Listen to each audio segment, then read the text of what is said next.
enunciado se refiere a que si usamos teorías muy finas como para predecir este comportamiento del suelo, pues la realidad es que no va a cambiar mucho si hacemos la suposición de proponer una presión uniforme, bueno, en este caso que es carga axial, o de este tipo, que sería cuando suponemos que el comportamiento del suelo es lineal.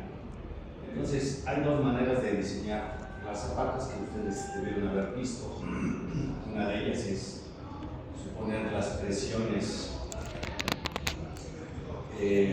lineales como estas, y la otra, suponer que el suelo llega a su carga última y entonces se plastifica y vamos a tener una presión uniforme, y esto va a aplicar para cualquier carga que tenga un momento, que en este caso el momento sería P por E, como serían estos casos de acá. Por ejemplo, en el caso izquierdo tenemos momento, y vean ustedes que toda la presión del suelo es de este tipo, no hay tensiones.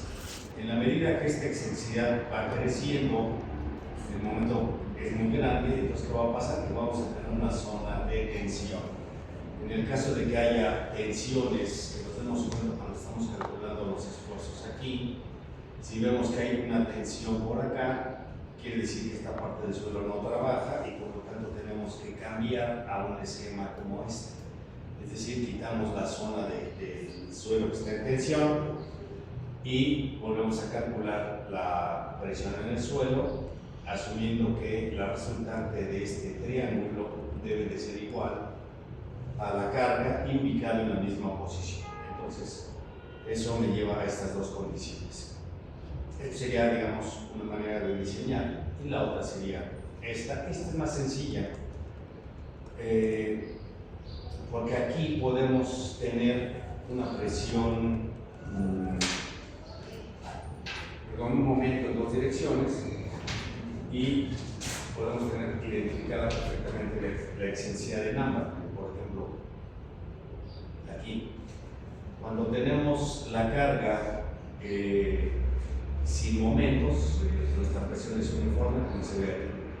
Pero cuando tenemos una excentricidad, el área sería esta de acá. Aquí, la altura que imaginarse, esta sería el área esta de aquí. Hay una zona de la zapata que no se va a enterar. Pero cuando tenemos excentricidad en las dos direcciones, en X y en Y, se reduce y el área que va a estar sometida a presión uniforme es este. ¿Sí? Entonces habría que localizar dónde queda la resultante con las excentricidades X y Y, y con eso evaluar cuál sería esta área del rectángulo o del cuadrado que va a soportar la carga.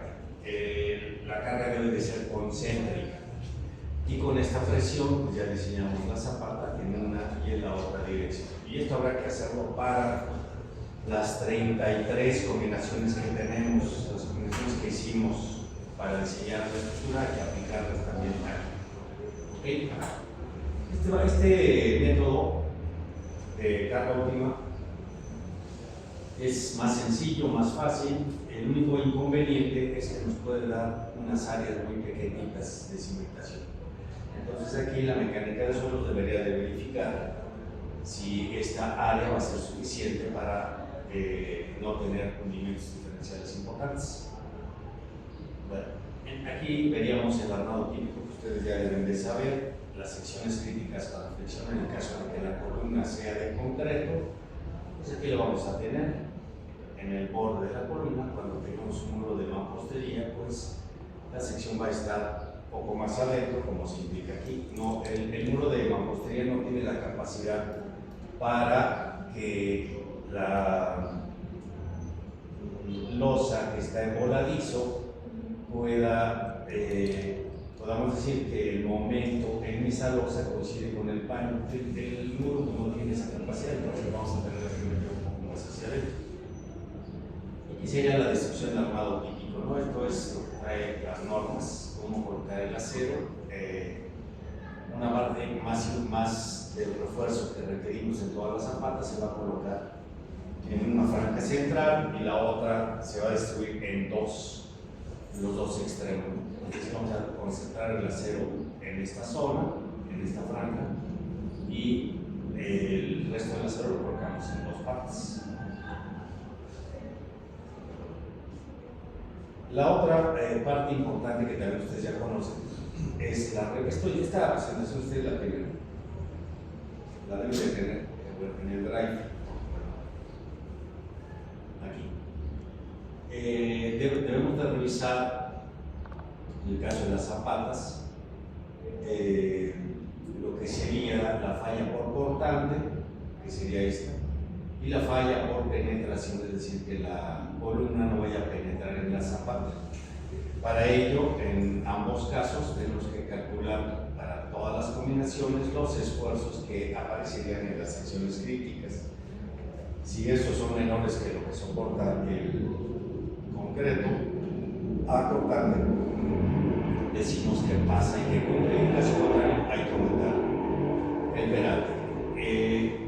En el último de los casos, podríamos colocar una especie de liga armada ahogada en la losa, en la zapata, para soportar esas cortantes. Pero no es común hacer eso porque es un poco más de trabajo. Entonces, lo más sencillo es aumentar el peralte, poner un poco más de concreto y listo, y evitamos. Puede incluso salir más barato aumentar el peralte que está metiendo estribos o vigas abajo de la columna. En el caso de la revisión por penetración, sucede lo mismo. Si el espesor de la zapata es muy delgado, imagínense un lápiz sobre una hoja de papel. Si ustedes le apuntan un poco, pues va a pegar la hoja. Lo mismo sucede aquí. Entonces hay que realizar esfuerzos alrededor de la sección crítica que vamos a considerar que va a estar a D entre 2. Como acá, miren, aquí la sección crítica que va a estar a D, esta sección, ahora acá va a estar a D entre 2 de cada lado de la columna.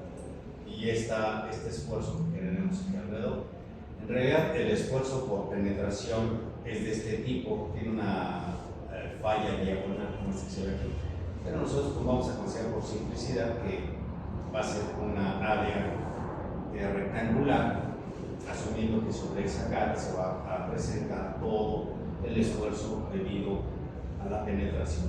Entonces son dos tipos de falla que se deben de sumar a la falla por flexión. En el caso, por ejemplo, de una zapata corrida, si aquí lleva una contratrave, pues esta falla por cortante, pues se le va a llevar la contratrave, y aquí la falla por penetración, pues la contratrave le va a ayudar a que no penetre la losa a la columna. Bueno, aquí vamos esto es como el uso de las cimentaciones de piedra, que esas fueron muy comunes, sobre todo en zonas de pedregal, porque ahí evidentemente toda la zona de CEU, la zona de alrededor de Ciudad Universitaria, que es, tenemos mucha piedra, pues ahí se acostumbraba, ¿no? A hacer cimentaciones con piedra, y ha funcionado muy bien. El problema es usar esta solución que se extrapoló en la Ciudad de México hace muchos años.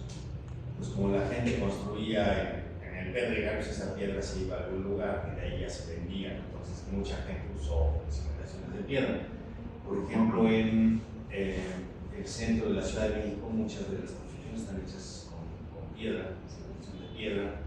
En algunas zonas de Xochimilco se ha usado piedra también para construir casas, sobre todo casas. Pues ¿qué sucede? Que el terreno ahí es muy malo, pues esto no tiene capacidad para distribuir la carga. Algo le ayuda a esta carga que va en la parte superior de la zapata de piedra para distribuir, pero en realidad la piedra es un material no uniforme que va a estar pegado con un cementante, entonces eso no hace que sea continuo. Entonces la realidad es que cada vez la vamos a usar menos, sobre todo en terrenos blancos. Y aquí más o menos se va viendo cómo va evolucionando esto hasta llegar a lo que vamos a utilizar, que son las zapatas de concreto. Las zapatas de concreto en las colindancias van a tener el problema de que van a presentar esfuerzos muy grandes cerca de la carga, es decir, aquí siempre si tenemos una zapata de borde, esta zapata va a presentar este problema. ¿Por qué? Porque no podemos meter la zapata en el terreno del vecino, eso no se puede hacer, es imposible. A lo mejor ustedes excavan y meten la zapata por abajo del edificio, pero ya están incumpliendo con la ley, y aquí la ley significaría que están invadiendo un predio de ustedes. Entonces, esta es una zapata típica que genera siempre problemas de volteo. La zapata va a tender a voltearse hacia este lado, y evidentemente si ustedes lo resuelven así, pues nunca va a ser suficiente cualquier área para soportar la presión y que el terreno cumpla con esa capacidad.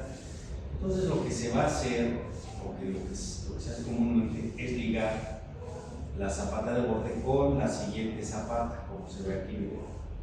Al ligarla estamos mejorando la distribución, ayudándole a esta presión, tratando de que la carga de acá le ayude y podamos decir que la presión no va a ser tan uniforme, pero sí puede disminuir el volteo, y eso es lo que nos interesa. Para que esto sea una presión uniforme, necesitamos que la zapata tenga suficiente rigidez para que pueda mandar los esfuerzos del suelo hasta acá, y eso puede resultar muy complicado, a menos que le pongamos una trave con suficiente rigidez, como esta que se ve acá, para que esta trave, cuando este borde quiera voltearse, se va a recargar en la viga aquí. Si esto gira así, si esto gira, esto se va a recargar sobre esto, va a tratar de empujarse, y la contratrave va a detenerlo. Entonces, si la rigidez de la trave de viga es suficiente, podemos decir que resolvemos el problema de la excentricidad. Y otras formas de resolverlo son estas: hacer una ampliación por acá, hacer la zona así, para tratar de mover la presión del suelo en la resultante de estas cargas. Ahora aquí nada más lo pongo así como carga, pero si tuviera momento, imagínense un sismo.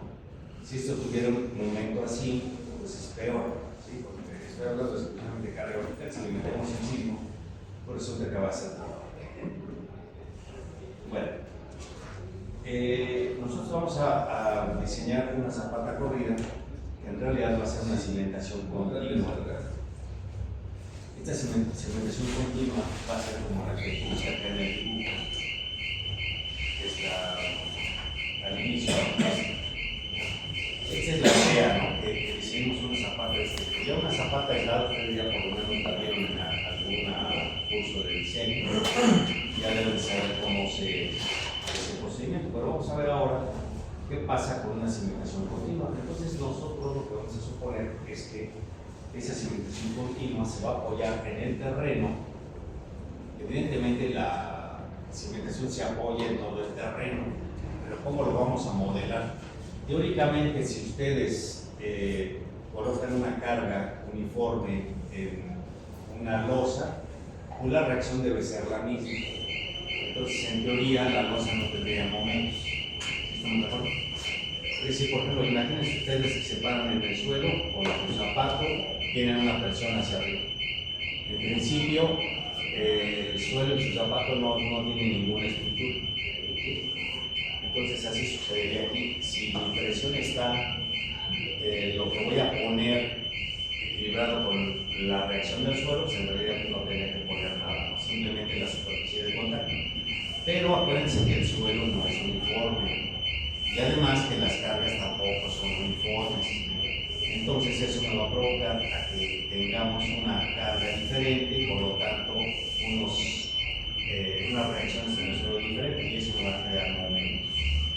Entonces estos resortes van a simular al suelo, y es la manera en que vamos a modelar nuestra cimentación para diseñarla, ¿sí? O sea, nuestra cimentación, en lugar de meterle un resortito como acá se mostraba, ¿Qué vamos a hacer? Nuestra cimentación, si esta fuera nuestra cimentación, le vamos a poner una cama de resortes que me va a simular a todo el suelo, y eso es una manera mucho mejor de hacer la simulación del contacto de nuestra cimentación con el suelo. Y ahí nos vamos a dar cuenta si esta rigidez de la contratrave puede generar aquel momento del contrapunto que nosotros pusimos. Entonces, más o menos ese sería el concepto que vamos a aplicar a través de estos resortes. ¿Cuál sería la teoría? Bueno, que tenemos la carga, es como si fuera una viga, en lugar de tener apoyos tiene resortitos, se resuelve matemáticamente sin problema. Nos van a dar unas reacciones aquí. La reacción entre el desplazamiento sería una rigidez. Esta rigidez que nosotros ya le dimos al programa tiene que ser parecida a esta que nos va a dar la mecánica del suelo. La mecánica del suelo nos va a dar una rigidez del suelo y un hundimiento, y ese hundimiento debe de ser parecido a la reacción que obtengamos aquí, dividida entre la deformación del resorte. Si se parecen, pues quiere decir que va a estar bien. Si no se parecen, no vamos a cambiar los resortes, lo que vamos a cambiar es la rigidez de la cimentación. ¿Vale?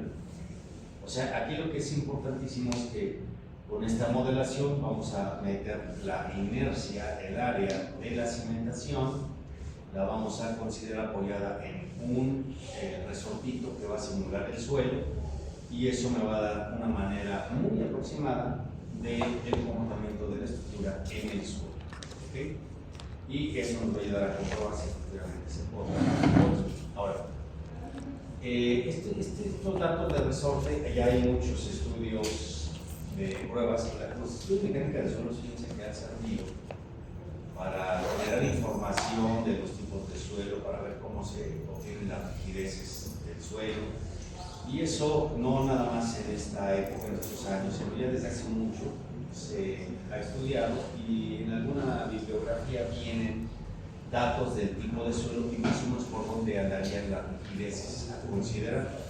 Solo que esas rigideces dependen del tipo de suelo, de la dimensión de la zapata, si es una losa, en fin, del elemento que va a estar en contacto con el terreno. Entonces hay muchas variables que habría que considerar, y eso es lo que debemos de pedir a la gente especialista en mecánica de suelos. Entonces aquí viene otra rama. La manera de antiguamente que se usaba, hoy en día hay otras técnicas, pero esto es una que se llegaba a hacer, es una prueba de placa. Se aplica una carga en una placa de un pie por un pie, que en realidad, pues si ustedes se fijan, es una presión en el terreno aquí. No va a ser una carga como tal, una carga puntual, porque evidentemente las cargas no son puntuales. Solamente, ¿en qué caso tendremos una carga así puntual en un punto? Por ejemplo, lo que más se parezca a una carga así en un punto. Un pilote. El pilote tiene una sección. ¿Algún poste de luz? O más fácil. Solo hay un tipo de elemento que se puede acercar a tener una carga puntual. Un cable, ¿no? Un cable. O sea, ustedes traten de, por ejemplo, imagínense que aquí viene una trave, cuelguen con un cable que tiene una sección muy pequeña, cuelguen algo, que van a ver que ahí sí tenemos una carga concentrada en un área muy pequeñita. Es el único caso. En todos los demás casos vamos a tener una presión, como aquí, miren, la carga se va a distribuir en esta área de un pie por un pie, entonces me da una presión.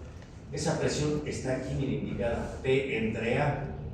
¿Qué es lo que mide esta prueba, que se llama prueba de placa? Pues va a tratar de medir las deformaciones de esta zona, entonces se tiene que poner unos deformímetros aquí para medir y poder trazar esta gráfica. Una vez que se le aplica incremento a la carga, se incrementa el esfuerzo, ahí vamos incrementando el esfuerzo, vamos midiendo la deformación y tenemos esta gráfica. Esta gráfica me va a dar, aquí hay algunos parámetros evidentemente, definidos para poder establecer la secante, y esa secante sería la rigidez del suelo. Dice, pero si ustedes se fijan, es una rigidez elástica, o sea, no va a ser una rigidez plástica, y es ahí donde entran los problemas. Y la otra es que esto hay que extrapolarlo al tamaño real de la cimentación. Hoy en día hay pruebas que se hacen, ya hay más maquinaria, hay equipos que permiten hacer pruebas, por ejemplo, en pilotes, en pilas, para capacidad de carga y para deformación. Entonces eso es muy bueno, pero antes pues, se tenía que hacer este tipo de soluciones. Entonces, con este dato, el estudio de mecánica de suelos nos va a decir, conforme al tamaño de la zapata, qué valor de rigidez debemos de considerar.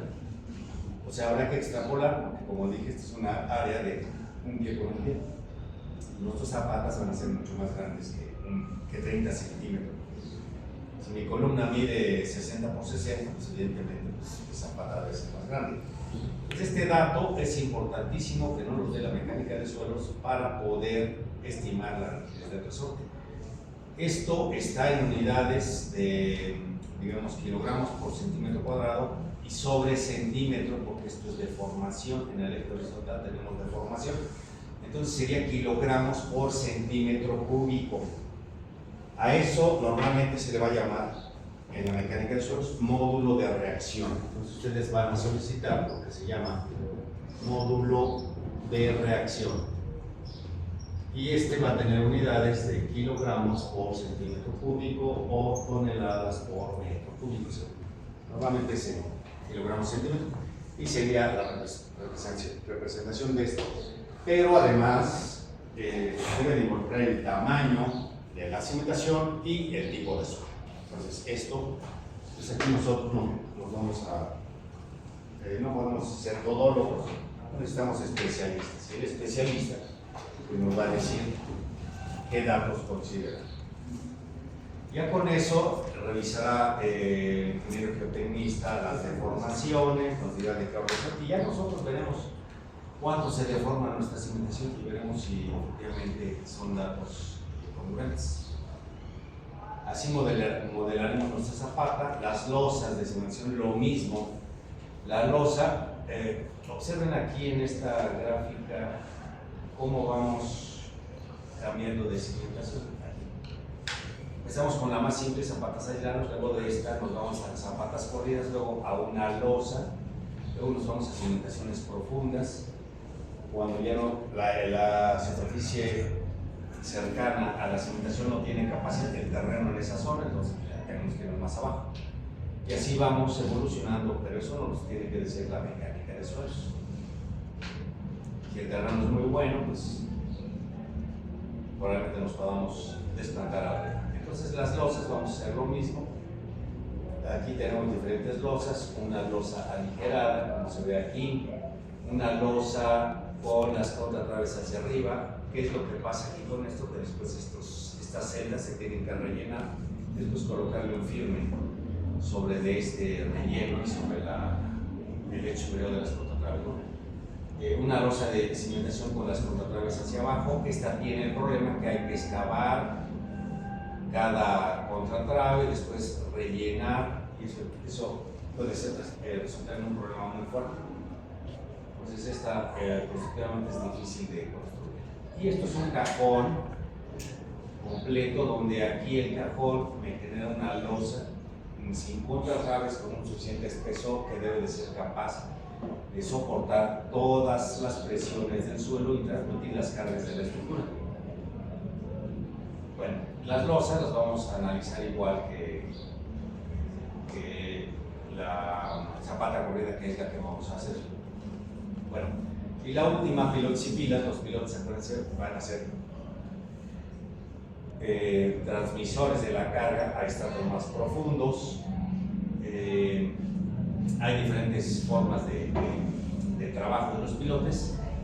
Los pilotes de punta trabajan la mayor parte en la punta, pero van a tener algo de influencia por fricción natural. Aquí inclusive podemos encontrar que si el pilote ya está apoyado y el terreno se empieza a hundir, entonces el terreno se recarga sobre el piloto, o sea, lo va a ir jalando. ¿Sí? Entonces eso puede resultar en un excedente de la carga del pilote y esa hay que tomarla en cuenta. Es desfavorable para un pilote que el suelo se le cuelgue sobre el pilote porque va a hacer que pierda capacidad de carga. Bueno, luego viene todos estos son de punta, pero hay pilotes que no van a llegar a la capa dura, que les vamos a llamar pilotes de fricción, porque toda su capacidad se va a deber a la fricción del perímetro lateral de toda la longitud. Es decir, todo el terreno debe de estar ligado al perímetro para que precisamente se sujete. Aquí el inconveniente está que, por ejemplo, en el caso de un sismo, los movimientos cíclicos del sismo pueden hacer que el pilote se separe del terreno. ¿Sí? Hagan de cuenta para que me capten como si pusieran un taquete en la pared y ustedes estén jalando y metiendo el taquete. ¿Sí? O sea, tratando de jalar y sacar. Evidentemente, pues no lo van a sacar, pero sí lo están aflojando.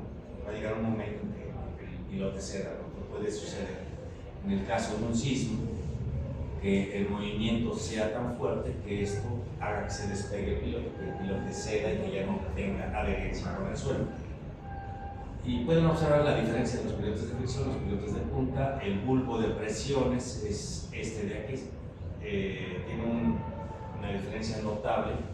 Pueden observar que está involucrando a toda la longitud y acá simple y sencillamente la carga en la punta. Entonces esto va a ser bien diferente a esto. Otro problema que tienen los pilotes de punta es que cuando el suelo se hunde, como ahí estamos aquí, si el suelo se hunde, pues esto no tiene, se hunde un poquito, pero no tiene manera de seguir el hundimiento regional y se queda arriba. Entonces el problema es de que el edificio se dice que emerge, es decir, el terreno se bajó y el edificio está arriba. Entonces hay que poner escalones y luego viene la problemática. Como ya no tenemos aquí terreno, puede quedar esto desprotegido. ¿Vale? Bueno, aquí viene diferencia de un pilote y una pila. Vean, la diferencia de un pilote es que el pilote normalmente lo vamos a prefabricar, después lo vamos a hincar, y la pila vamos a hacer una perforación con una máquina perforadora, vamos a introducir el acero y después vamos a introducir el concreto y tendríamos la pila directamente. Las dimensiones de las pilas van a ser mayores que las de los pilotes. Los pilotes normalmente vamos a llegar a secciones máximas de 60 centímetros, aunque se pueden hacer un poco más grandes. Esto por la piloteadora. La piloteadora a veces no tiene capacidad de colocar pilotes con mayor dimensión. Y las pilas, pues arriba de 60 centímetros podemos hacer 70, 80. Depende también del tipo de broca que tenga la maquinaria. Diferentes pilotes que se han utilizado, por ejemplo, estos pilotes de madera en muchas estructuras de la Ciudad de México, viejitas, de las antiguas, tienen pilotes de madera, porque el terreno será muy malo, se llaman pilotes. Uno de ellos es el Ángel de la Independencia, que cuando se construye el Ángel, pues resulta que una aportación es el uso de estos pilotes de madera para darle rigidez. Y ahí se ve, después ha tenido muchas reestructuraciones, pero bueno, ahí fue el inicio. Y hay muchas estructuras viejitas que tienen este tipo de solución con pilotes que en algunas ocasiones simple y sencillamente rigidiza al suelo. Pilotes metálicos se han utilizado, esto no le dan mucho caso. Dice aquí pilotes de concreto colado en el lugar. Esto no se hace, no hay máquinas que hagan perforaciones de 30 centímetros, sobre todo a profundidades elevadas, porque en una dimensión de este tamaño pues va a haber muchos caídos, entonces no va a quedar libre el ducto y va a ser imposible meter el acero, entonces esto tiene que ser más grande. Y los pilotes fabricados. Aquí vemos la perforadora, vean esta hélice, al momento que va perforando se va rellenando de tierra, pues, se saca la tierra, con eso se sigue avanzando y listo. ¿Alguna vez han usado un taladro para hacer un taquete? Sí. ¿sí? Las mujeres ni saben ni prender la... Y la verdad es que sí deberían saber, porque ya los equipos son más sencillos, inclusive para cambiar una llanta de carro. Luego dicen, no, es que a mí no me gusta, no es de gusto. Que tengan eso, y eso es bien fácil. Creo que ya ha cambiado mucho. Si ya los hombres hacen lavar los platos, bueno, imagínense, también la mujer tiene que aprender. Oye, se cayó un cuadro y ahí va el hombre, se fue la luz, cambia el fusil. En fin, yo creo que ya debemos de cambiar muchos esquemas que se tenían antes, que íbamos para allá. Fíjense que es muy curioso, pero por ejemplo, en México no hay muchas mujeres albañiles. Ya empieza a ver, que no es malo que haya mujeres albañiles, tampoco. Hay que tener en la cabeza que necesitamos que todo mundo sea profesional. Bueno, si profesional sí, pero me refiero a que estudie una carrera. Si hay técnicos que pueden hacer como un albañil, lo único malo del albañil es que no hay escuelas de albañiles, se hacen conforme y eso es un problema. Si hubiera escuelas de albañiles técnicas, sería el albañil bastante bueno. Y no se tardaría 5 años en aprender y ahí va sufriendo el pago. Ya después ganan muy bien, no crean que ser albañil les va a ganan bastante bien. Pues si quieren cambiar de cara, hacen falta. Pero miren, aquí ven ustedes, a lo mejor no se alcanza a ver aquí, pero el terreno es un terreno bastante bueno y la perforación permite que se pueda realizar perfectamente bien el agujero, la excavación. No se ve, en otra fotografía si aparece. Se ve que el terreno está bastante bien, pero hay zonas donde el uso de las pilas nos va a informar que el terreno es bastante malo. Entonces puede haber muchos caídos de la propia excavación que se vayan, cuando vamos a meter el acero, que se vayan cayendo y entonces se ensucien. Entonces en esos casos hay que meter algún material estabilizador para que las paredes no colapsen. Pero ven ustedes aquí, el acero, esta fotografía muestra cómo son varillas del número 10 de esta pila. Entonces la varilla del 10, si ustedes toman un tramo que se indeformable, ¿de acuerdo? Un tramo de 50 de un metro, no sé cómo, pero vean esta, la longitud son alrededor de 20 metros. Vean cómo se hace, ¿no? O sea, se flexibiliza el armado que está perfectamente armado, pero vean, no se puede mantener recto. Entonces esto sucede cuando lo depositan y lo apoyan. En el momento de apoyarlo, este acero se puede deformar y recargarse en las paredes, y eso está mal. Entonces lo que se tiene que hacer es que el armado de la pila no apoye, que quede suspendido en la parte superior, para que no se llegue a pandear y que se pegue a las paredes y no tenga recubrimiento y no permita que se cuele correctamente. A ver, esta es la que les quería mostrar bien. Están revisando la pila, ven el terreno muy bueno.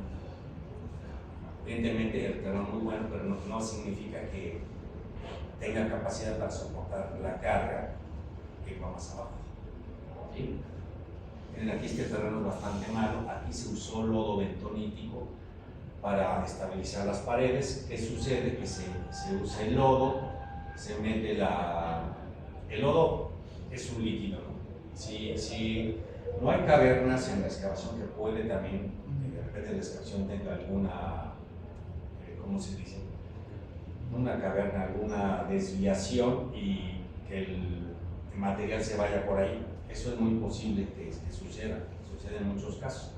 Si pasara eso, entonces hay que encamisar la pila, es decir, meterle una camisa de acero, después meter el armado, colar y después sacar la pila, perdón, esta columna metálica, sacarla y ya dejar ¿cómo se llama? La pila ahí, ¿no? Pero eso es mucho más caro. Entonces, hay miles de soluciones, pero eso implica un costo. Ahí en este caso, el terreno es muy malo y la pila lo que hace, bueno, se le coloca el lodo, se mete la pila, se mete en un tubo, se inyecta el concreto y el concreto por capilaridad va subiendo y por la diferencia de densidades el lodo bentonítico va hacia arriba y aquí hay que recogerlo, ponerlo en tambos y después usarlo a la siguiente. Vean ustedes aquí, cómo salía todo maltratado. Aquí ya está colado, ya se retiró esta, no sé por qué la puse. Aquí vean ustedes, esta foto es del puente, el puente Tampico, no sé si se acuerdan ustedes. Hace muchos años, cuando se construyó, nos llevaron a una visita y estas fotos son del puente Tampico, que está allá en Tampico. Bueno, no me acuerdo si era así porque el Coatzacoalcos, ese es otro que se hizo también de este tipo. Pero ven ustedes los pilotes. Aquí fíjense el pilote, ¿cómo se dice? El diseño no lo rige las cargas a las que va a soportar. El diseño normalmente lo rige esta condición, por ejemplo. Miren. Si bien está apoyado el pilote acá, está apoyado aquí y tiene este volado. Entonces, este volado va a generar porque su propio momento. Entonces, estas condiciones nos da más acero que el propio necesario para, ¿cómo se llama? La carga que va a estar sobre el piloto. Entonces, hay que revisar más bien, bueno, revisar las dos, ¿no? Por las cargas y la otra por el transporte y montaje. Luego de aquí se va a levantar con la máquina. La grúa se levanta y ahí tenemos también otras formas de apoyo que hay que revisar para que no se truene el pilote. Aquí miren, ustedes pueden ver pilotes metálicos sección I. Aquí ven esta serie de pilotes donde podemos ver que en la parte superior todavía están listos para recibir la losa o lo que lleve arriba. Pero lo que hay que hacer ahora es lo que se llama descabezar, quitar el concreto de la parte superior y dejar el acero expuesto para unirlo con la cimentación que va a venir aquí. El armado típico de un pilote de punta o de flexión es de este tipo, como acuérdense que se va a meter a golpes. Si se han visto o los llevaron a una práctica donde hinquen pilotes o no los llevaron. Entonces la máquina es un martillo, desliza y golpea. Entonces hay que proteger tanto la punta en el primero como la cabeza. Ya el segundo hay que soldarlo aquí en esta parte y seguir golpeando para que la punta siga penetrando. Bueno, formas de colocar ideales de los pilotes. Lo más recomendable es que cuando se tenga el uso de pilotes se use un cajón de cimentación, el cual va a soportar las fuerzas de corte que tiene todo el edificio por efectos de sismo viento. O sea, todas estas reacciones que vamos a tener, que ya sabemos cómo se calcula, las debe de soportar el cajón para que, digamos, el edificio quede en equilibrio. En el caso de que no tuviéramos este cajón, como sería el caso 2 y el caso 3, los pilotes deben de tener la capacidad de soportar estas fuerzas y en muchas ocasiones no la tienen porque tienen secciones muy pequeñas, por lo tanto esto puede ser consecuencia de falla. Si observan, la hilera de pilotes de esta sección y de esta están ligeramente inclinadas. Esa ligera inclinación da una componente horizontal que puede ayudar algo, pero esto tampoco es recomendable. Y esta de acá, que los pilotes estén rectos, pues me genera flexión y todas las fuerzas se van por flexión y eso no es muy recomendable. Entonces, sobre todo porque tiene una sección muy pequeña, hay muchas fallas de estructuras que tienen, o hubo muchas fallas de estructuras, o después del 85 se ha tratado de corregir todo esto. Entonces, ya casos como este nos encontraremos con estructuras viejas que no hayan sido reforzadas. Bueno, los reglamentos van a tratar de seguir los mismos lineamientos que estamos siguiendo para la estructura, de tal manera que sea algo similar a lo de arriba y lo de abajo, es decir, que diseñemos lo de arriba igual que lo de abajo, excepción de la capacidad de carga. Bueno, aquí vienen algunas, estas normas, son del 85, no las he cambiado, Pero bueno, la filosofía es la misma. Aquí miren lo que, por esto la dejo, aparece en el año 1985 la figura del DRO, que se llama director responsable de obra, antes se llamaba perito de obra. Después de eso, como había muchos peritos que eran firmanos, bueno, sigue habiendo, o sea que nada más firman y nunca revisan, obran y se van, y luego ahí están las consecuencias. Entonces, todavía sigue esa filosofía, aunque ha tratado de corregirse. Esta figura de DRO cada vez se hace más exigente, aunque hay miles de DRO, como 2.500 DROs. Hay algunos que no lo merecen, pero ahí están, y hay muchos que siguen firmando, lo cual debe de corregirse. Esta figura lleva la responsabilidad de la aplicación de las normas. Pues ustedes verán, no sé si se acuerdan, en el 2017 el caso de Repsam, el DRO terminó en la cárcel, pero metieron a otro también, lo que son las leyes, a otro corresponsable en instalaciones, lo metieron al bote, sobre él no tenía que ver. Dentro de estas figuras aparecen 4 corresponsables: el de arquitectura, el de instalaciones, el de estructuras, y en ese caso el de estructuras llevaba la responsabilidad de la revisión estructural, fue la que fue finalmente la falla. Pero las leyes son así, y el que firmó por la responsabilidad mal interpretada también por la ley fue de instalaciones, y ese es el que está en la cárcel. No sé si ya salió, pero este es el asunto. Por eso me parece importantísimo que la figura que seguramente ustedes algún día querrán ser director responsable de obra, que está muy bien porque eso les va a permitir ganar un poco más, pero no se les olvide que deben de tener mayor responsabilidad, pero la siguiente, cobrar bien. No les debe dar miedo de tener mayor responsabilidad si las cosas están bien, si ustedes están pendientes de que las cosas se hagan. Si nada más cobran, firman y se van, pues ya. Pero si cobran bien, ponen una gente que esté yendo a visitar, no necesariamente que vayan ustedes, porque si ponen una gente que les avise ahí este problema, que lo anoten en la mitad, de parte de las autoridades si está mal. En ese caso, las cosas se hicieron bien y pues ustedes van a ganar. No se les olvide cobrar, no empiecen a malbaratar su trabajo así. Pero también se requiere de ciertas certificaciones, ¿no? Sí, bueno, no pueden ser DROs hasta después de 5 años de experiencia, demostrable, y pasar un examen. Entonces, pero sí pueden hacerlo.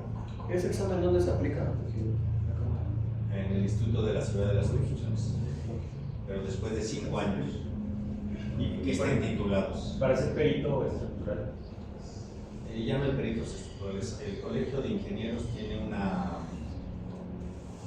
está sacando peritos en estructuras, peritos en geotecnia, peritos en vías terrestres, que son certificados por la Secretaría de Educación Pública, pero la realidad es que solamente funcionan para cuestiones legales. Un pleito con el gobierno, por ejemplo, el gobierno que demanda a alguien puede solicitar a o al revés, entre particulares se puede solicitar a un externo, pero siempre es vía judicial. Para eso sirve. ¿Y para ser auditor, ingeniero? Para ser auditor, ¿qué es eso? Bueno, de los que aplican las auditorías. Hay que estudiar contabilidad, váyase para allá. No, auditor es otro rollo, de los auditores es otro rollo, y por ahí habría que meterse a, por ejemplo, a los evaluadores. Hay peritos evaluadores, ellos pueden ser también auditores, pero es otro rollo diferente, ¿no? Bueno, nada más por eso temas exámenes, porque es bien importante, y es otra parte que ustedes, si se preparan muy bien y estudian mucho y todo eso, van a poder tener esa alternativa. Aparte de tener su trabajo, pueden dedicarse también a eso, pero hacerla bien hecha. O sea, que hagan bien las cosas, que se... No es trabajo seguir lo que dicen las normas, y la otra es que hay que cobrar bien. Ya hay aranceles mínimos, no se bajen de eso, porque los clientes son muy mañosos. Entonces, siempre quieren pagar lo demás. Entonces, si es muy barato, no lo hacen. Bueno, esto ya lo voy a pasar. Y, bueno, aquí esto lo tomé de la norma del 85, algunos puntos importantes para los que vayan a construcción, algunas consideraciones que deben de hacerse. En el caso de la construcción hay muchos detalles que deben verificarse.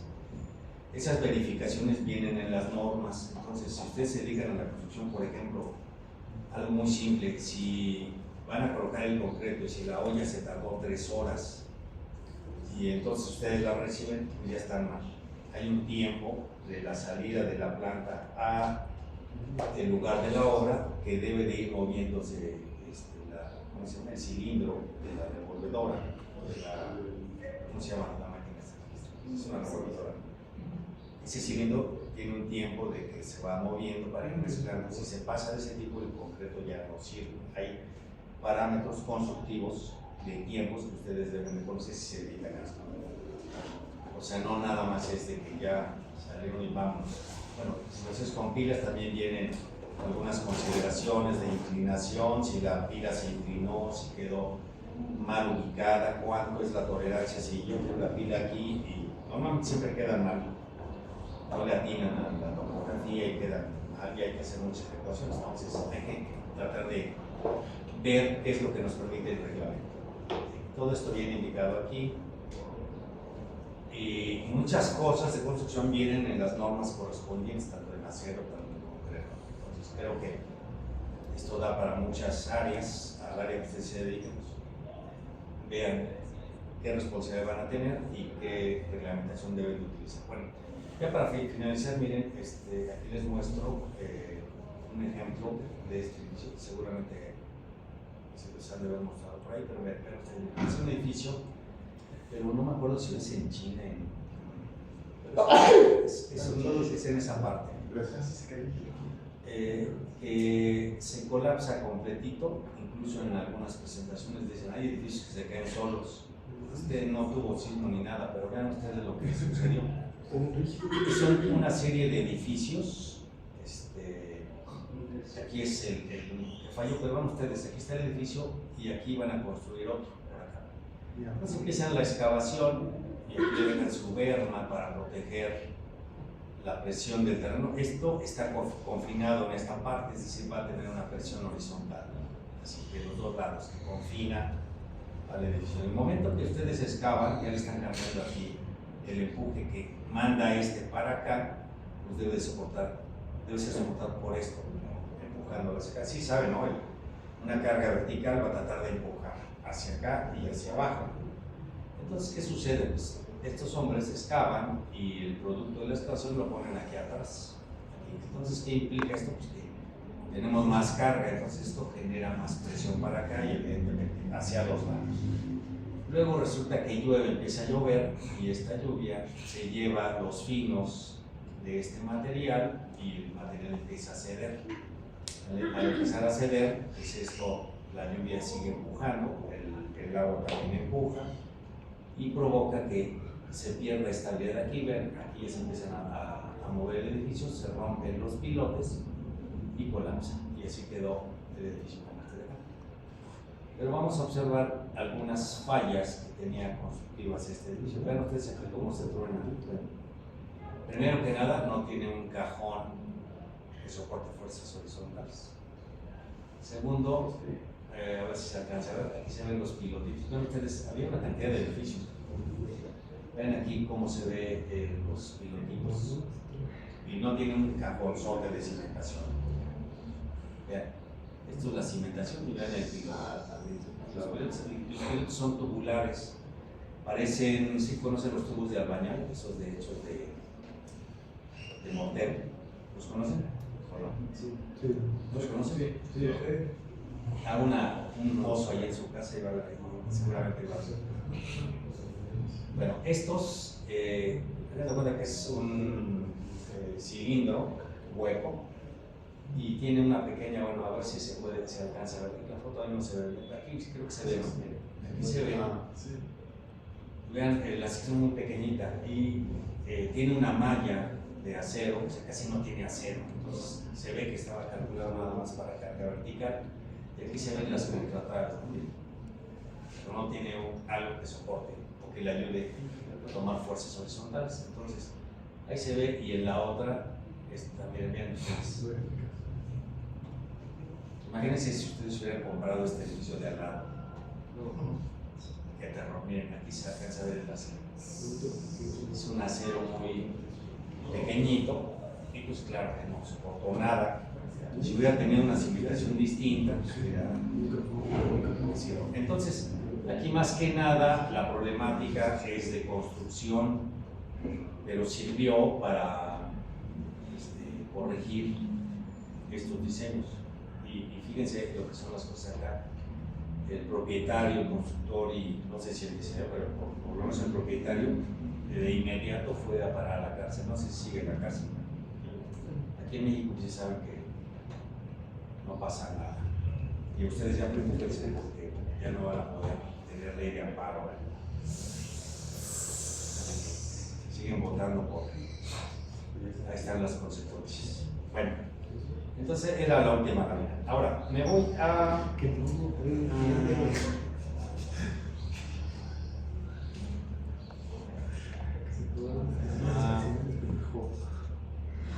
Ya a la aplicación. Vamos a aplicar lo que vimos en esa lámina a mi cimentación. Entonces, miren, esto ya ustedes en esta altura ya lo deben de tener, que sería el modelo con las cargas. La carga de peso propio no la puse porque pues, no aparece, ¿sí? O sea, simplemente el programa la toma como tal, que la toma el peso propio y listo. Pero estas sí son las que ya se introdujeron. Acuérdense que cargamos los marcos, cada marco sus cargas concentradas. Aquí tenemos carga muerta, la fachada, la carga de máximo, la instantánea y la media, ¿sí? Luego vienen los 4 sismos. Ahí está el primero, ahí está el segundo, que si pueden observar, por ejemplo dice 21, aquí 35, se cambia, ¿no? Por el efecto de la torsión. Y luego el sismo Y1 y el sismo Y2. Entonces, ya que están introducidos en el programa, ya le metemos las combinaciones que ya sabemos cuáles son, y ya con eso podemos encontrar la envolvente de la trave que ustedes quieran. ¿Sí? Eso todavía no lo mostramos, pero ya se los a la siguiente clase. No, ya lo mostré, ¿no? La envolvente de la trave todavía no. Bueno, eso las siguientes clases, la final ahí les voy a mostrar. De aquí ustedes ya van a encontrar la envolvente y van a sacar esa trave para diseñarla con la envolvente. La columna no. En la columna también les puede dar envolventes, pero la columna son combinaciones diferentes que tienen máximos y mínimos. Entonces en la columna hay que diseñar la columna 30, el número de combinaciones que metimos, 33. 33 veces hay que revisar la columna. Es decir, la columna debe tener la capacidad de soportar todas las combinaciones posibles. ¿Sí? La trave no, porque la trave es simplemente flexión en una dirección y vamos a diseñar cada sección a que soporte el máximo que se le va a presentar de las 33 combinaciones, entonces ahí no hay tanto problema, pero la columna sí. Bueno, entonces miren, aquí está, tenemos las descargas a la cimentación. De estas descargas vamos a pedirle al programa que me dé las reacciones y le pedimos, seleccionamos aquí la planta, ustedes lo van a seleccionar de su modelo y van a pedirle las reacciones, solamente las de carga vertical para hacer la propuesta de la cimentación, y es lo que vamos a hacer. Esa cimentación, una vez que ya la tengamos propuesta, le metemos los sismos y podemos diseñarla. La podemos meter dentro del mismo programa y una vez que ya esté dentro del programa, correrla y diseñarla. Lo puede hacer el programa también, o ustedes pueden obtener los mecánicos y diseñarla por aparte. Eso ya lo puede hacer. Vamos a ver cómo lo vamos a hacer. Entonces tenemos aquí son las mismas combinaciones para todos los nudos que están empotrando la estructura, lo de el nivel 0.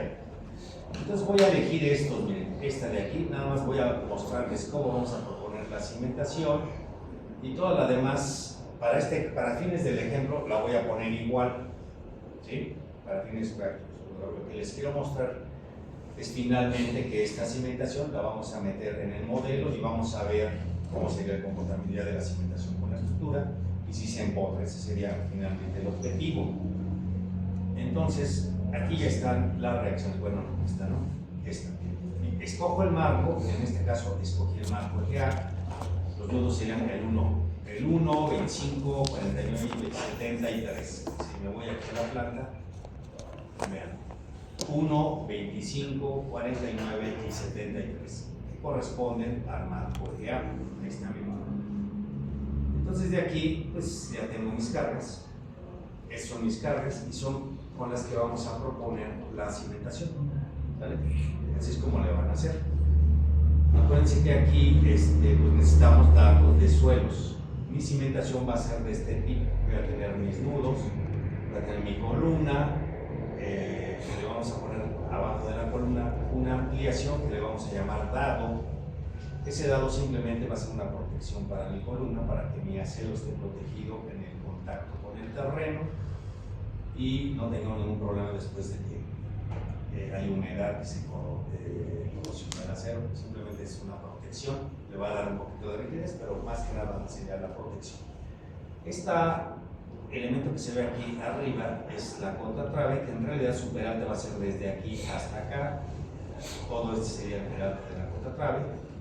Y a esta losa que viene abajo, esta de aquí, le vamos a llamar zapata. Eso es la zapata. La zapata es la losa que es la que hace el contacto con el terreno. Entonces, esta va a ser la cimentación que vamos a proponer. Entonces, me voy acá a mi eje A. Y aquí ya tengo las reacciones de nudo 1, 25, 49 y 70. La vamos a acomodar acá. Miren, estos datos los inventé. Como todo lo que les he dicho, todo es inventado en datos. Pero lo que quiero que entiendan es que el procedimiento es exactamente lo mismo. Entonces, miren, aquí lo inventé. Tenemos una profundidad de acuerdo a la mecánica de suelos de 1.5 metros. Donde en esos 1.5 metros tengo una capacidad última de 50 toneladas por metro cuadrado. El peso volumétrico es de 1.8, el módulo de reacción del suelo es 10 kilogramos por centímetro cúbico. ¿Ok? Entonces, con base en esto, esta hojita se las voy a compartir para que lo que vayamos obteniendo. Con base en esto voy a proponer mi longitud de cimentación. Y esa la voy a introducir en el programa. Si me hace falta, pues entonces aumentaremos el ancho, o la puedo diseñar, primeramente modelando esto, la puedo diseñar con resortitos nada más, suponiendo una viga apoyada en resortes, le meto todas estas cargas, más los sismos correspondientes. Como ya lo tengo en el programa, es más fácil hacerlo en el programa, por eso lo quiero hacer en el programa. ¿Ok? El programa ya tiene todo.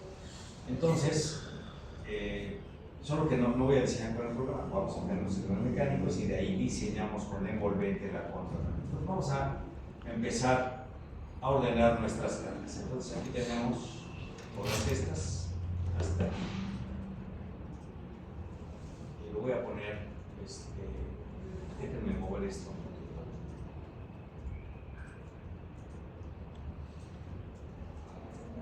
Acá abajo. Para que tenga una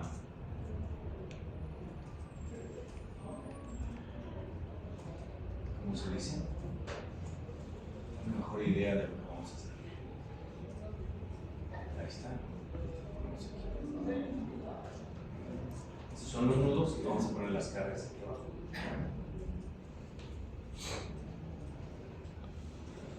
Ahí está. Entonces miren, aquí empezamos con esta. Todas son iguales. Me refiero al tipo de carga. Voy a poner la primera, aquí la segunda, la tercera y la cuarta. ¿Okay? Vamos a poner el nudo 1. Nudo 1, aquí sería la F3. Esta F1 es el X, esta F2 es el Y y esta si no tuviéramos idea de qué carga es, evidentemente pues es la más grande, ¿no? Estamos hablando de cargas verticales. Entonces, si se dificulta esto, ya nos vamos directamente con la límites. Sería esta. Esta es la primera. Voy a poner aquí con colores para hacerlo más sencillo, más visual, que me equivoque menos. Aquí, separando, ¿no? Ahí está. Entonces, miren, ya tengo la primera 61, aquí está. La segunda va a ir aquí, es el nudo 25, entonces del nudo 25, así está. El D, la tercera, el 49, sería esta, miren. ¿Ok? Y la última sería esta de acá. Nótese, es el 73, el D. Nótese que mi edificio, si se recuerdan, acá no tiene una losa en el último eje, en esta no tiene losa. Por eso la carga en esta columna va a ser más pequeña que esta de acá. ¿Estamos de acuerdo? Sí. Entonces ahí ya están nuestras cargas y estas pues nada más las copio. Lo voy a copiar así. Rápido.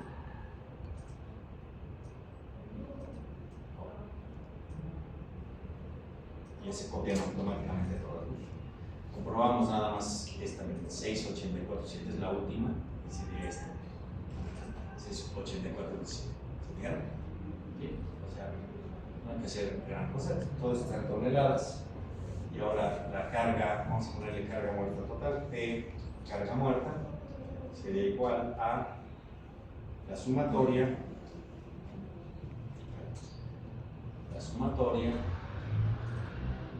de todas estas. Ahí está. Estas tres. Esto lo copiamos. Ahí está la carga muerta. Como ahorita me interesa nada más la propuesta de la carga vertical para proponer el área, no le estoy metiendo sismo, eso ya lo voy a revisar. Vamos a ponerle aquí solamente la carga viva, y esta la tengo aquí arriba. Entonces, esta sería la única que tendría que utilizar para esta primera instancia que vamos a hacer. ¿Ok? Ahí están todas mis cargas. Entonces, ahora vamos a calcular la cimentación, peso de la cimentación. Vamos a proponer el peso de la cimentación. Como en este momento no sé ni qué longitud, ni qué ancho, ni qué dimensiones tiene, vamos a proponer un porcentaje del peso de la carga muerta. Entonces, vamos a poner que el peso de la cimentación es igual, por ejemplo, al 15% del peso de la carga muerta total. Así, ¿no? Vamos a ponerle aquí que la cimentación, hagan de cuenta que la única diferencia de hacerlo así, como lo estoy haciendo, a hacerlo a mano, es que aquí ya me queda escrito, ¿no? Ya lo puedo imprimir. Entonces, hagan de cuenta que antes así se hacía, solo que el Excel me da la oportunidad de que ya quede ahí grabado y puedo hacer correcciones. Antes había que hacerlo igual, con calculadora y pues, estamos haciendo exactamente lo mismo. O sea, para que no piensen que estamos haciendo otra cosa. Aquí lo voy a poner en P. Sí, P carga muerta total, y sería la suma de estos tres. Ahí están. Y aquí bueno, aquí vamos a ponerle P total, para que también ponga la carga bien. Y esta sería igual. Copio. Esto ya después lo voy a sumar, entonces ahorita quiero proponer la cimentación, sería 0.15 por aquí no entiendes. Aquí abajo para que quede claro. El P sin de carga muerta todos sería igual a esta de acá. Ahí está. ¿Ok? Entonces mi cimentación voy a asumir que es el 15% de esta carga. ¿Sí? Que pesa 88 toneladas, ¿ok? Vamos a calcular la carga última. Carga última. Voy a suponer que tengo aquí todas las cargas, carga muerta, carga viva máxima y la cimentación. Bueno, sí, la cimentación. Aquí tendría un factor de carga. ¿Cuánto vale el factor de carga? Lo que es en estructuras grupo B para carga muerta. ¿Cuánto vale? Para la Ciudad de México. 1.3, ahí está. Estos como son datos, van a ir con rojo. Carga viva máxima. Y 1.3, ahí está. Pues aquí la P sería esta, va a ser carga muerta. Esta de acá. Esta la carga viva. O sea, estoy acumulando todas las cargas, ¿ok? Y la cimentación de esta. Entonces, FC por P sería igual este por este. Aquí le puedo poner si es grupo A, si es grupo B, ya quedó automático. Entonces, aquí la carga última es igual a la suma de todas. ¿Estamos de acuerdo? Ahí está. Tengo que, voy a tener en mi cimentación una carga última de 1000 toneladas. Ahí está. Luego, la carga última del suelo, ¿cuánto es? Pues sería 50, ¿ok? Toneladas por metro cuadrado. Si yo divido toneladas sobre metro cuadrado, el área, ¿a qué sería? El área de la cimentación, yo voy a poner el área de la cimentación. Sería igual a esto entre esta, ¿están de acuerdo? Nada más viendo las unidades, observamos que nos quedan metros cuadrados. Ahí está. Metros cuadrados. Entonces tengo un área de cimentación de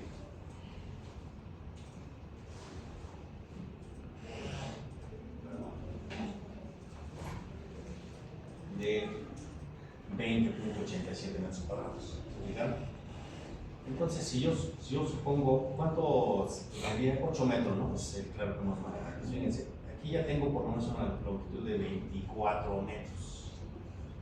8 por 3, 24. ¿Sí? ¿Están de acuerdo? Pues tengo 24 metros. Voy a pensar, mi columna, no me acuerdo cuánto era, si de 80 o de 90. Vamos a pensar que es de 90. Entonces, si esto es de 90, tiene 45. Le voy a dejar aquí, digamos, al eje le voy a dejar un metro. Vamos a pensar que mi longitud, en muchas ocasiones puede ser que no tengamos espacio para meter nuestra zapata con este volado que tengo aquí, que no habría que dejar la cimentación al paño, y con las piernas. Pero no tan al paño, porque acuérdense que el edificio debe cumplir con una cierta separación del edificio que esté en la colindancia. Aquí podemos llegar en la cimentación hasta el paño del edificio. Entonces, esto lo voy a suponer de la siguiente manera. Aquí, vamos a ponerle aquí a este eje.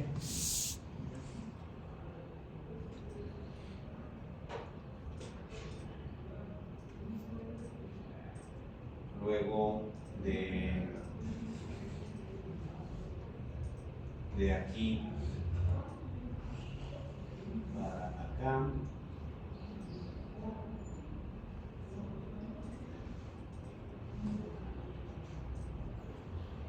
luego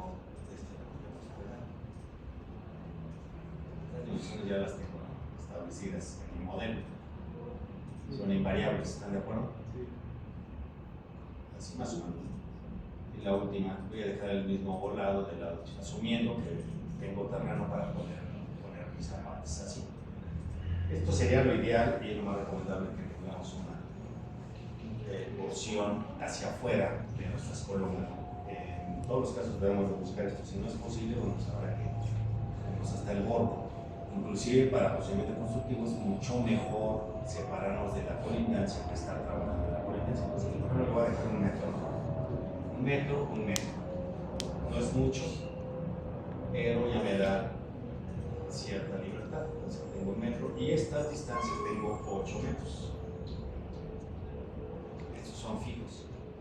Estos sí son datos que yo le voy a dar. Entonces, ya tengo mi primer dato. ¿Cuál es la longitud de mi zapata? Esto lo propuse, acuérdense, lo propuse en base al espacio que voy a tener. Y entonces tengo una longitud de 8 por 3,24 más 2 metros. O sea, longitud es la cimentación L. Inclusive mi cimentación pudiera ser, como dije, llegando hasta acá. Veo nada más cuánto mide mi columna, sería esta mitad más esta mitad más algo que le deja acá de recubrimiento adicional para el lado. Si yo mido mi longitud del paño de este lado al paño de este lado, es más de 24 metros. ¿Sí están de acuerdo? Entonces, aquí mi longitud sería igual a 1 más 8 más 8 más 8 y más 1.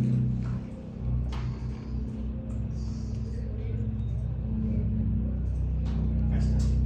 Me daría 26 metros. Entonces, observen el ancho de la zapata, ¿cuál sería?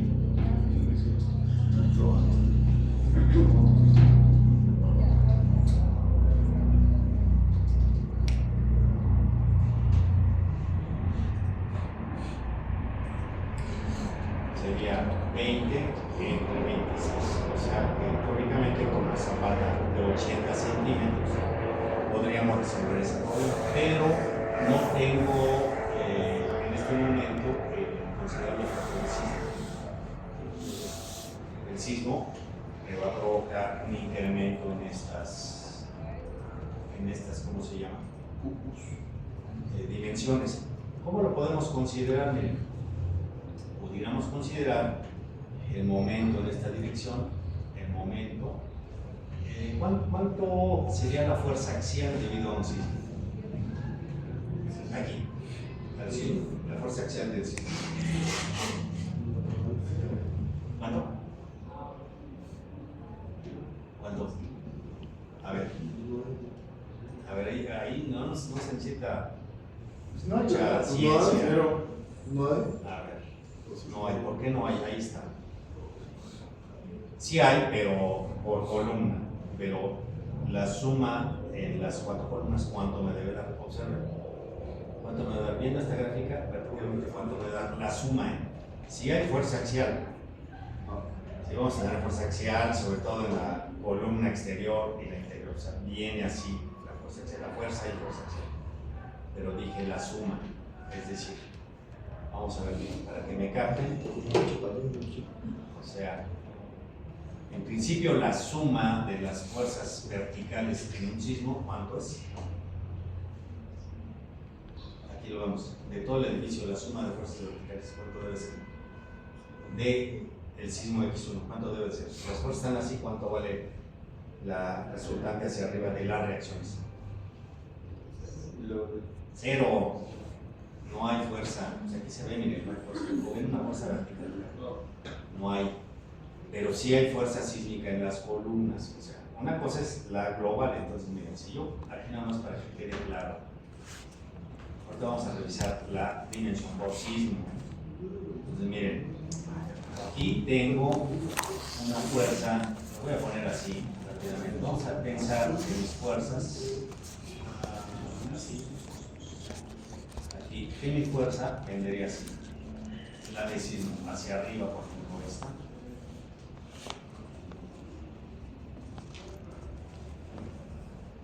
Normalmente así va a ser en un marco como lo que voy a dibujar.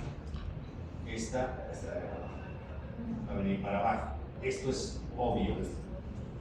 Una va hacia arriba y una va hacia abajo. Pero estas del medio van a tener menos, van a tener una fuerza más chiquita. Normalmente aquí lo que esperaríamos es que esta fuerza sea más chiquita, lo va a ser más pequeña y tiene menos brazo, así, y este igual va a ser un poco más chiquita, incluso puede ser de sentido contrario también, o sea, puede ser que esta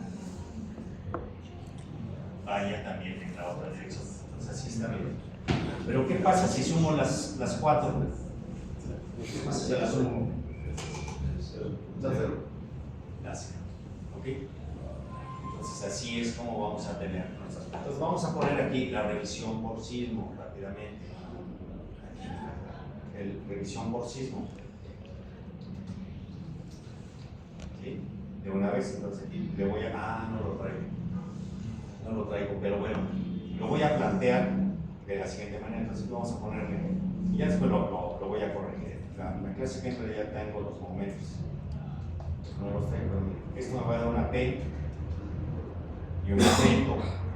Entonces, para cada apoyo, aquí está. Para cada apoyo voy a tener una P, voy a poner por ejemplo aquí 100 y aquí voy a ponerle 100, que va en la misma dirección. Aquí voy a poner 20 y aquí 100. La tercera, menos 20 y menos 100. Ahí está. Aquí le voy a poner 100 y ya los corregimos. Ahí está. ¿Sí? Entonces, si hago la suma, que me da, me va a dar la suma de todos estos. Si no me da 0 es que estoy mal. ¿Sale? Me debe dar o casi 0. Y este lo copio acá y entonces me da un momento en cada uno de los apoyos. Tenemos el momento no me lo quito porque voy a empujar la estructura. Entonces el momento siempre va a aparecer. El valor sí depende del resultado del programa. Pero imagínense, aquí me dio 400. ¿Qué vamos a hacer con este? Vamos a hacer lo siguiente. Tengo mi zapata, así, una zapatota, donde voy a tener una carga axial,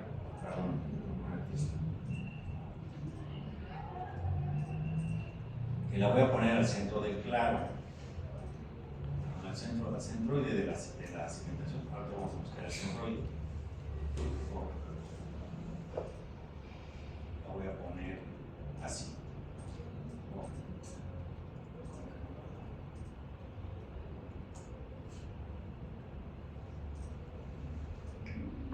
Aquí va a venir mi resultante, incluyendo la cimentación, y voy a tener un momento.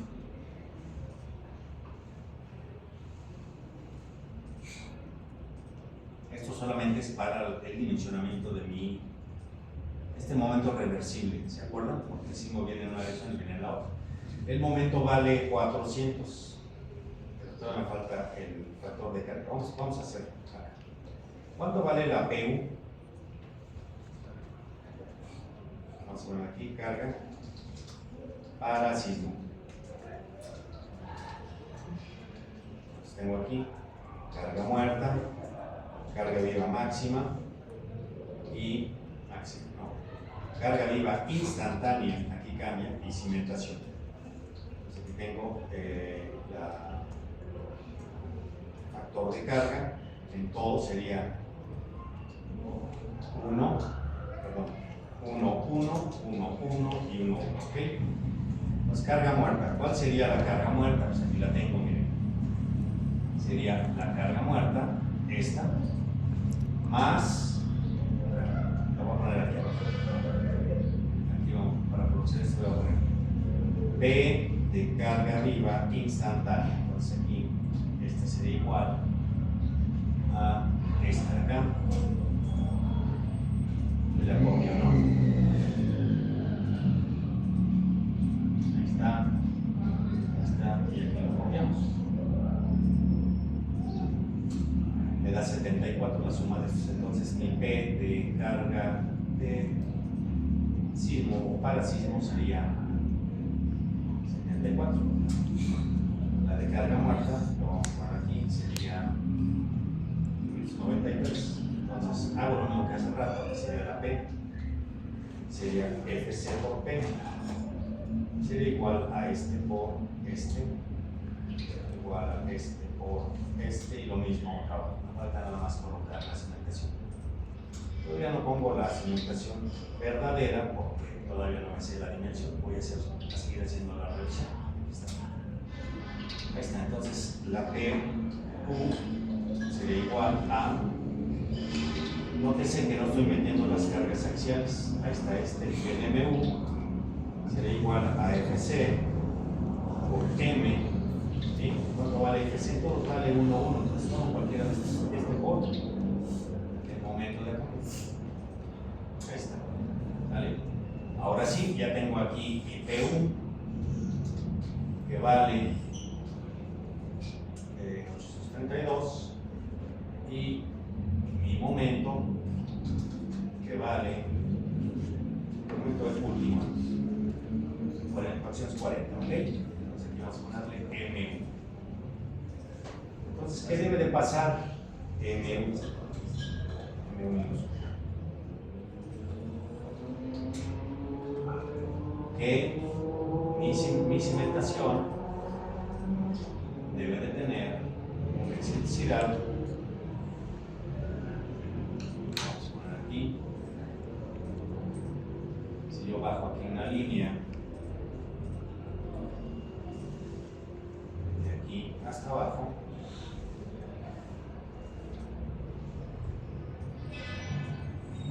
así,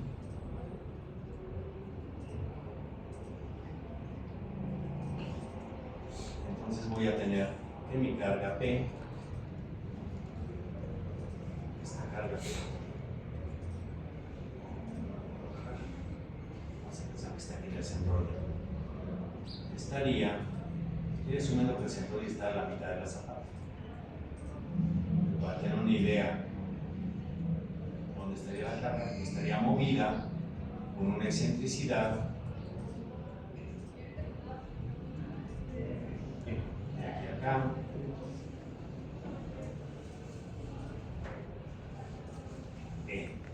¿ok?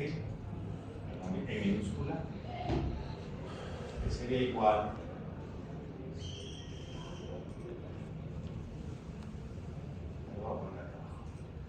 de ahí sería igual a el momento entre la P. O sea que tengo una excentricidad de 0.52 más. ¿Qué quiere decir esto? Entonces, si yo divido esta PU que tengo acá entre esta dimensión de aquí, mi zapata debe venir desde aquí hasta acá para ser simétrica. O sea, la longitud de la zapata sería, vamos a calcular aquí la longitud. Si mi distancia de aquí a acá es de, ¿cuánto sería? L medios menos N. L entre 2 menos N. Menos N o N minúscula.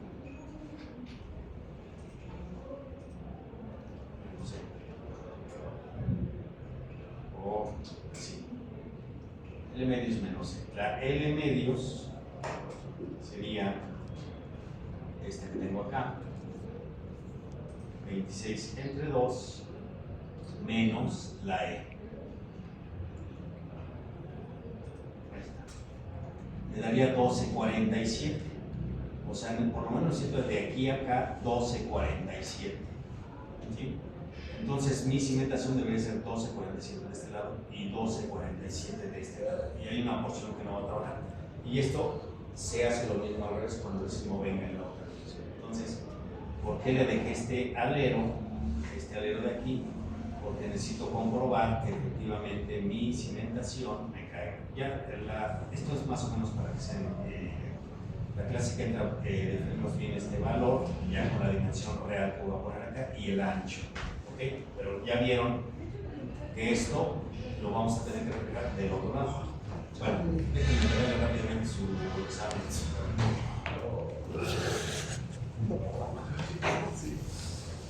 Para que ya estén listos a ver si